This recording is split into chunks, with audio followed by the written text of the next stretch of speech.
Hello everyone! ఈరోజు వీడియోలో మీకు నేను మిగిలిపోయిన అన్నంతోని ఒక మంచి బ్రేక్‌ఫాస్ట్ రెసిపీ చేసి చూపించబోతున్నాను.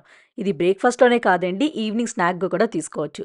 సో, వీడియోలోకెళ్ళి చూసేద్దామా ఎలా తయారు చేసుకోవాలో? పదండి.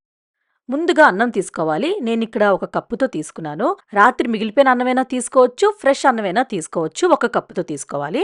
ఇప్పుడు ఒక మిక్సీ జార్‌లోని ఈ రైస్ అంతా వేసుకొని, ఒక 1 టీ స్పూన్ జీలకర్ర, ఒక 3 పచ్చిమిరపకాయలు వేసుకోండి. మీరు కొంచెం కారం ఎక్కువ ఇష్టపడుతున్నారనుకోండి, ఇంకొక 2 పచ్చిమిరపకాయలు యాడ్ చేసుకోవచ్చు. అలాగే బొంబాయి రవ్వ ఒక 2 టేబుల్ స్పూన్లు వేసుకోవాలి. ఉప్మా రవ్వ అంటారు కదా అది. ఇప్పుడు కొంచెం వాటర్ పోసుకొని మెత్తగా మిక్సీ చేసుకోవాలి. మిక్సీ చేసిన తర్వాత ఒక బౌల్‌లోని ఈ బ్యాటర్ అంతా షిఫ్ట్ చేసుకోవాలి. మీరు బ్యాటర్ చూస్తున్నారు కదా, కొంచెం థిక్‌గా ఉంది. వాటర్ ఎక్కువ వేసుకోకండి. ఒక పావు కప్ అంత వాటర్ వేసుకుంటే సరిపోతుందనమాట. బ్యాటర్ మరి పలాచగా మాత్రం ఉండకూడదనమాట. ఇప్పుడు ఒక హాఫ్ టీ స్పూన్ పసుపు, ఒక 1 టీ స్పూన్ ఉప్పు వేసుకోండి. ఉప్పు అనేది మీ టేస్ట్ ప్రకారంగా మీరు వేసుకోవచ్చు. అలాగే ఒక హాఫ్ టీ స్పూన్ కారం వేసుకోండి. కారం కూడా మీ టేస్ట్ ప్రకారంగా మీరు వేసుకోండి. ఇప్పుడు ఒక పెద్ద ఉల్లిపాయని చిన్నగా కట్ చేసుకొని వేసుకోండి. అలాగే కొత్తిమీర కూడాని చిన్నగా కట్ చేసుకొని వేసుకోవాలి. తర్వాత శనగపిండి ఒక 2 టేబుల్ స్పూన్లు వేసుకోవాలి. అలాగే 2 టేబుల్ స్పూన్లు బియ్యం పిండి కూడా వేసుకోవాలి. బియ్యం పిండి వేసిన వల్ల మంచి క్రిస్పీనెస్ వస్తుందండి. ఇప్పుడు వాటర్ ఏమీ వేయకుండానే చక్కగా ఈ పిండిలని బాగా కలిసినట్టు కలుపుకోవాలి. బ్యాటర్ అనేది మీరు వీడియోలో చూస్తున్నారు కదా, ఇలా థిక్‌గా ఉండాలి. సపోజ్ మీకు థిక్‌గా రాలేదనుకోండి, మీరు ఒక 2, 3 టేబుల్ స్పూన్లు బియ్యం పిండైనా, శనగపిండైనా కలిపి వేసుకోవచ్చనమాట. ఏం ప్రాబ్లమ్ లేదు. బ్యాటర్ అనేది ఇలా థిక్‌గా ఉండాలి. అంటే మరీ థిక్‌గా కాదు. మీరు చూస్తున్నారు కదా వీడియోలో, ఈ కన్సిస్టెన్సీలో ఉంటే సరిపోతుందనమాట.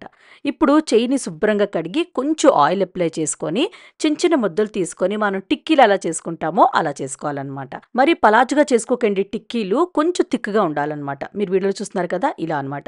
చక్కగా రౌండ్‌గా చేసుకొని ఒక 5, 6 చేసుకొని ప్లేట్‌లో రెడీగా పెట్టుకోండి. అవి ఫ్రై చేశాక రిమైనింగ్ చేసుకోవచ్చు. ఇప్పుడు ఆ ప్యాన్ తీసుకొని అందులోని ఆయిల్ వేసుకోవాలి.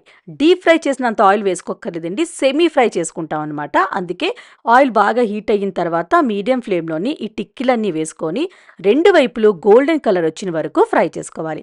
చూడండి, ఒకవైపు గోల్డెన్ కలర్ వచ్చేసింది కదా, ఇప్పుడు టర్న్ చేసుకొని రెండో వైపు కూడా గోల్డెన్ కలర్ వచ్చిన వరకు ఫ్రై చేసుకోవాలి.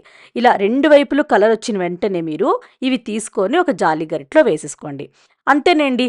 మిగిలిపోయిన అన్నంతోని ఎంత మంచి రెసిపీ చేసుకోవచ్చో చూడండి. పిల్లలైతే ఎంత ఇష్టపడి తింటారో తెలుసండి. అలాగే బ్రేక్‌ఫాస్ట్‌లో కూడా బావుంటుందనమాట. రాత్రి మిగిలిపోయిందనుకోండి, చక్కగా ఇలాగ టిక్కీలు చేసి ఇచ్చేసేయండి. మీకు రైసు వేస్ట్ అవ్వదు అండ్ ఇష్టపడి తింటారు కూడా. టమాటో కెచప్ ఉంటే చాలండి. నంచుకొని తింటే భలే ఉంటుంది. పిల్లలైతే ఒక్క మాట కూడా అనకుండా కడుపు నిండగా తింటారు. సో, తప్పకుండా ట్రై చేయండి. మీకు నచ్చుతుంది. ఇది పైన క్రిస్పీగా, లోపల సాఫ్ట్‌గా చాలా చాలా టేస్టీగా ఉంటుందండి. మనం బియ్యం పిండి వేసాం కదా, అందుకే క్రిస్పీనెస్ వస్తుందనమాట. సో, ట్రై చేస్తారు కదా! ట్రై చేశాక నచ్చిందో లేదో కామెంట్ బాక్స్‌లో కామెంట్ చేయండి. అలానే లైక్ చేయండి, షేర్ చేయండి. ప్లీజ్ కృతికా వంటలు ఛానల్‌కి సబ్స్క్రైబ్ చేయడం మాత్రం మర్చిపోకండి. మనం నెక్స్ట్ వీడియోలో మీట్ అవుదాం ఇంకొక మంచి రెసిపీతో. Bye bye.